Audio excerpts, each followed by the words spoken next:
Welcome back, everybody. Ladies and gentlemen, you're about to hear the voice of an angel. I don't know if I'm going to get her to sing, but I am certainly going to get her to talk about answering some interesting questions about Sarah Brightman. She is releasing a new album called Him in November, and she's also coming to Foxwoods in February. We are so delighted to have you join us. Sarah Brightman, thank you so much for being with us on Better Connecticut.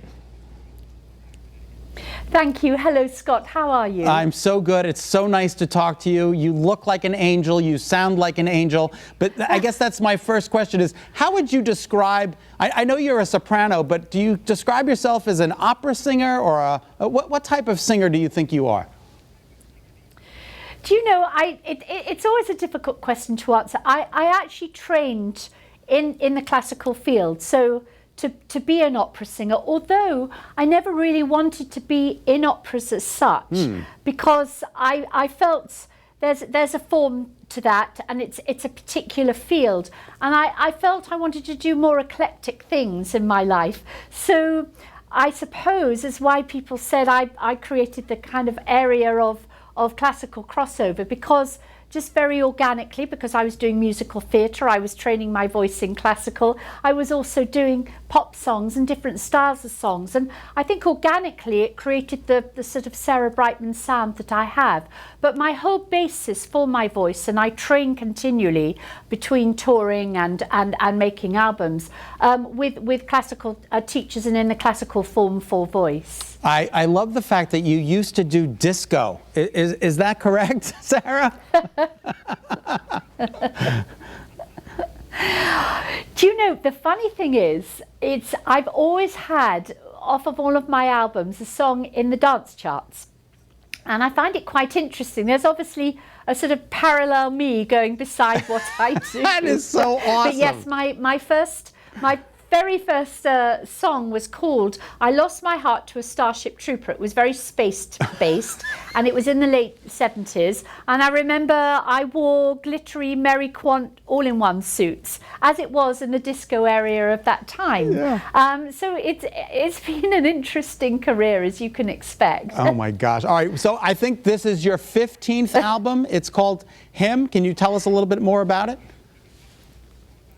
Yes, I actually, what happened, I mean, about 5 years ago, or 4 years ago, I came out of the Russian space program. I was training in Russia, and I needed some time to sort of ground myself. So I went to a beautiful beach, and I invited a friend of mine who was an operatic singing coach, because I needed to get back into singing after having a few months off.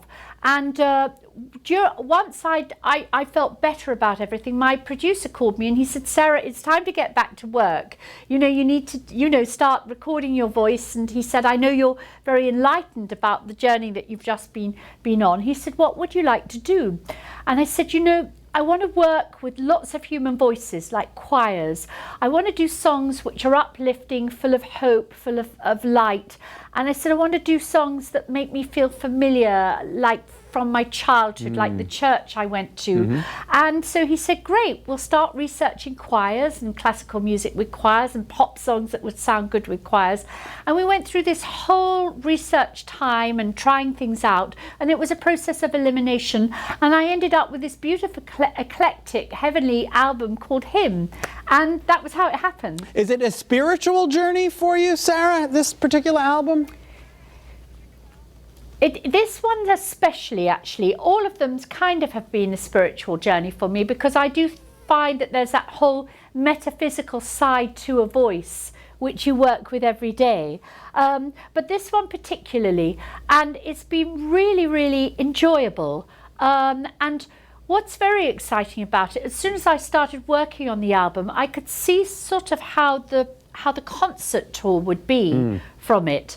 And I've come to the point where I'm about to go on tour, and it's beautiful because I've set it in two halves. One, the first part of it is really a more retrospective part of all my old hits that people know me for, and I've set it in scenes. So it's almost like people are coming to the opera to watch these beautiful scenes of these songs, and I've got costumes and dancers and beautiful backing drops, and the orchestra and the band are sort of on the side of the stage. And then in the second part, it's much more like a normal general concert that you would see, with all the choir behind me, loads of choir, orchestra on one side, band on the other side, and I come through the middle and sing the newer songs for people. But the whole concert is bathed in this most beautiful light design, which I wanted because the album is about light and hope. Sarah Brightman, you are an absolute delight, and I hope to see you when you come to Foxwoods in February. We are so excited to have you on Better Connecticut. Continued success. Thank you very much. Lovely talking to you. Lovely to talk to you as well. Sarah Brightman's Hymn Tour comes to Connecticut on February 1st of next year. For tickets, head to foxwoods.com and click on shows.